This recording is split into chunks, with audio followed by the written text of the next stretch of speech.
Welcome back to another video. In this one, we're going to talk about 5 practical productivity tips that we can deploy as video editors, as documentary editors, as filmmakers. Number 1, avoid task switching will greatly increase your productivity. Task switching can be on a macro scale and also a micro scale.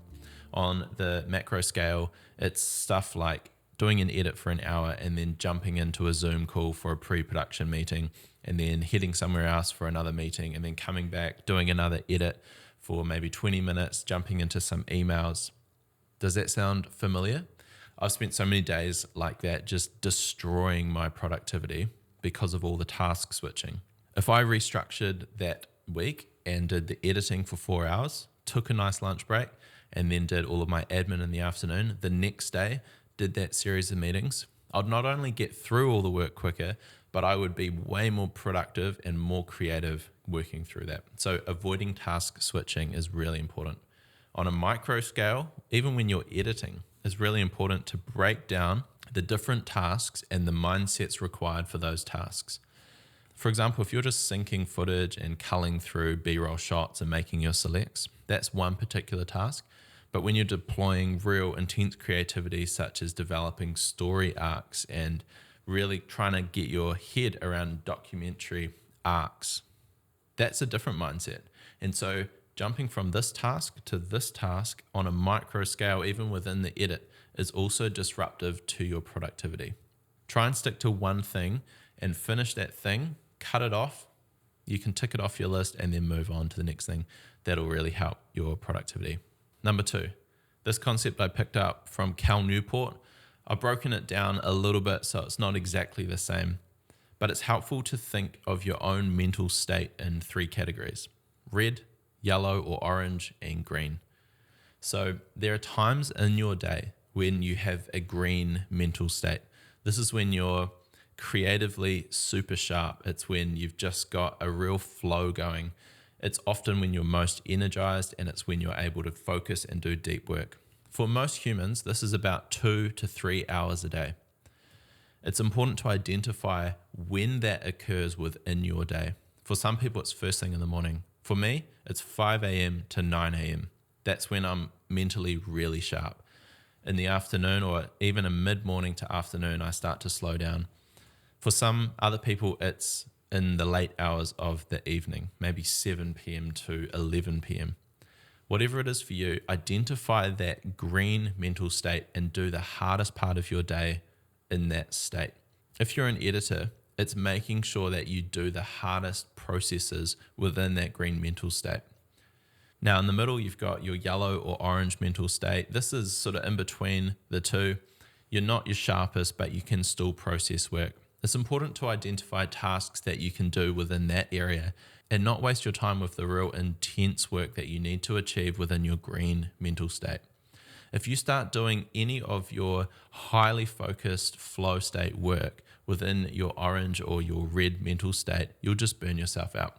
Then on the other end, you've got your red low mental energy state. You're still alive, obviously you're not sleeping, but this is a state when you can do just really practical physical tasks. So maybe you need to run an errand into town and drop something at the post office. Maybe you need to clean your office, clean your desk. Maybe you're needing to reconfigure your computer or unbox a new piece of gear and get it set up. These are really great tasks to do practically in that red mental state. But if you flip it around and do all of those tasks when you're in your green mental state, first thing in the morning for me, then by the time you get to the afternoon in the red mental state, you're stressed out because you've still got that deadline to do with the edit that requires high intense focus. So identifying those 3 areas is really important and structuring your day to allow you to achieve your best work. Number 3, now when it comes to editing and you're in your green mental state, which is your high performance state, your flow state that you might get into with a complicated edit, it's to avoid distractions. So that means get rid of your phone, get rid of the internet, get rid of emails, calendar, everything that can distract you, and just have DaVinci Resolve open and allow yourself to enter into that world for 3 hours. It's the same concept with task switching. If you're trying to do deep focus work and you're constantly getting pinged on your phone and your mind is scattered around, then it's going to be very difficult for you to enter into a flow state and actually extract the maximum amount of productivity possible out of that period of time. For me, my mind races a lot when I'm editing. Often when I'm editing, I'll think about other things. And when my mind darts away, a really practical thing you can do is simply just to have a notebook next to you. And when you think about that thing, write that thing down on a notebook.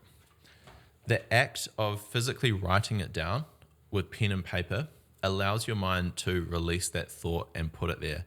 When I know that that thought is captured on a paper and I can always refer back to it, my mind stops thinking about it and it can rest assured that we can always visit that idea later.